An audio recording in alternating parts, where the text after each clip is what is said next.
44वां अध्याय। अंधक की अंधता। सनत कुमार जी बोले, हे व्यास जी, एक बार हिरण्याक्ष के पुत्र अंधक से उसके भाइयों ने मजाक उड़ाते हुए कहा, अंधक, तुम तो अंधे और कुरूप हो, भला तुम राज्य का क्या करोगे। दैत्यराज हिरण्याक्ष तो मूर्ख थे, जो भगवान शिव की इतनी कठोर तपस्या कर उन्हें प्रसन्न करके भी तुम जैसा कुरूप, नेत्रहीन और बेडौल पुत्र वरदान में प्राप्त किया। कभी दूसरे से प्राप्त पुत्र का भी पिता की संपत्ति पर अधिकार होता है, इसलिए इस राज्य के स्वामी हम ही हैं, तुम तो हमारे सेवक हो। अपने भाइयों के इस प्रकार के कटु वचनों को सुनकर अंधक निराश और उदास हो गया।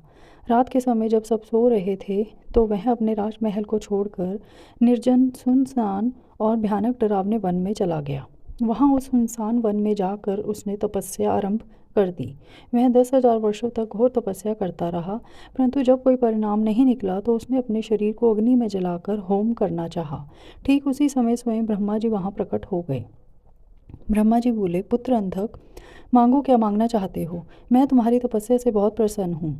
तुम अपनी इच्छित वर मांग सकते हो। मैं तुम्हारी मनोकामना अवश्य ही पूरी करूँगा। यह सुनकर अंधक बहुत प्रसन्न हुआ। उसने हाथ जोड़कर ब्रह्मा जी की स्तुति की और बोला, हे कृपा निधान ब्रह्मा जी, यदि आप मुझ पर प्रसन्न होकर मुझे कोई वर देना चाहते हैं तो आप कुछ ऐसा करें कि मेरे निष्ठुर भाइयों ने जो मुझसे मेरा राज्य छीन लिया है वे सब मेरे अधीन हो जाएं, मेरे नेत्र ठीक हो जाएं, अर्थात मुझे दिव्य दृष्टि की प्राप्ति हो तथा मुझे कोई भी न मार सके।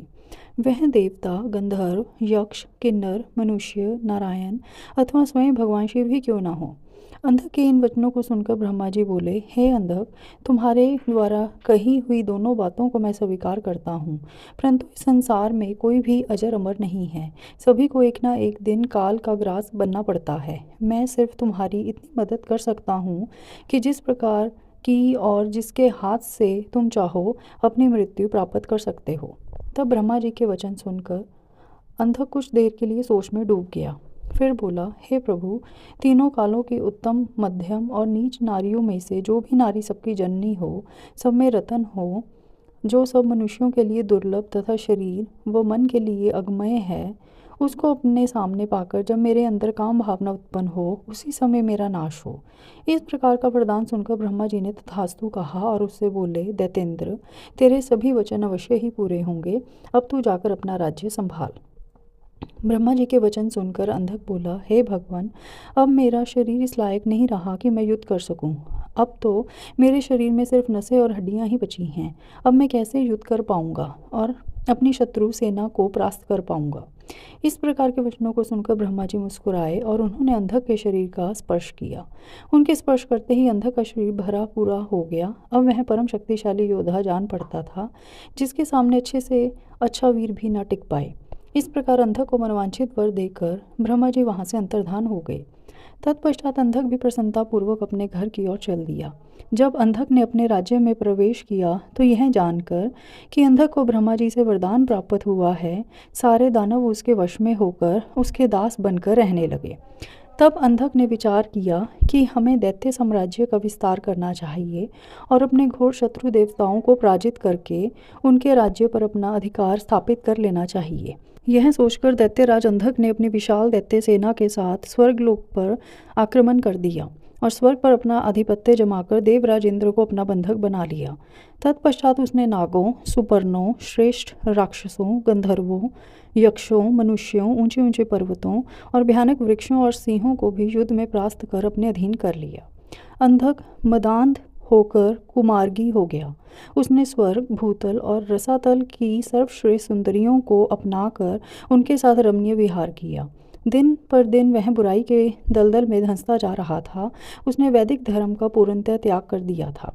एक दिन उसके दुर्योधन, वैधस और हस्ती नामक तीनों मंत्री उसके पास आए और बोले, हे दैतेंद्र, हमने मंदराचल पर्वत की एक गुफा में एक मुनि को देखा है, जो कि योग ध्यान में मगन आंखें बंद करके बैठा है। उस रूपवान मुनि के मस्तक पर अर्धचंद्र, कमर में गजेंद्र की खाल बंधी है, सिर पर जटाजूट, गले में खोपड़ियों की माला और उसके शरीर पर बड़े भयानक सांप लिपटे हुए हैं। उस मुनि के एक हाथ में त्रिशूल तो दूसरे में डमरू है। अपने गौर अंगों पर उसने भस्म लपेट रखी है। उस तपस्वी का वेश बड़ा ही अद्भुत है। साथ ही एक विकराल वानर अनेक आयुधों को धारण किए उस तपस्वी की रक्षा कर रहा है। वहीं उनके पास में एक सफ़ेद रंग का बैल बंधा हुआ है। उस तपस्वी के पास ही एक सुंदर रतन स्वरूपा नारी बैठी है, जो संपूर्ण शुभ लक्षणों से युक्त है। उसका रूप बड़ा मनोहारी है, जो सभी के मन को मोह लेता है।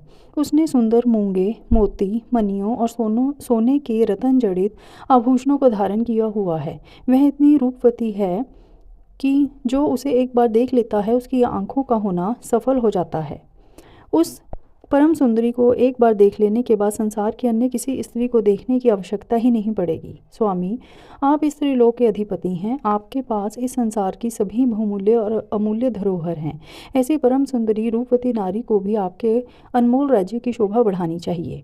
अतः आप हमारे साथ चलें और उस सुंदरी को यहाँ ले आएं। अपने वीर मंत्रियों के इस प्रकार के वचन सुनकर दैत्येंद्र अंधक बहुत प्रसन्न हुआ और उसके मन में उस सुंदर नारी को देखने की इच्छा बलवती हो गई। उसने अपने मंत्रियों को आदेश दिया कि तुम शीघ्र वहां जाकर उस तपस्वी से उसकी सुंदर स्त्री को मांग कर मेरे पास ले आओ।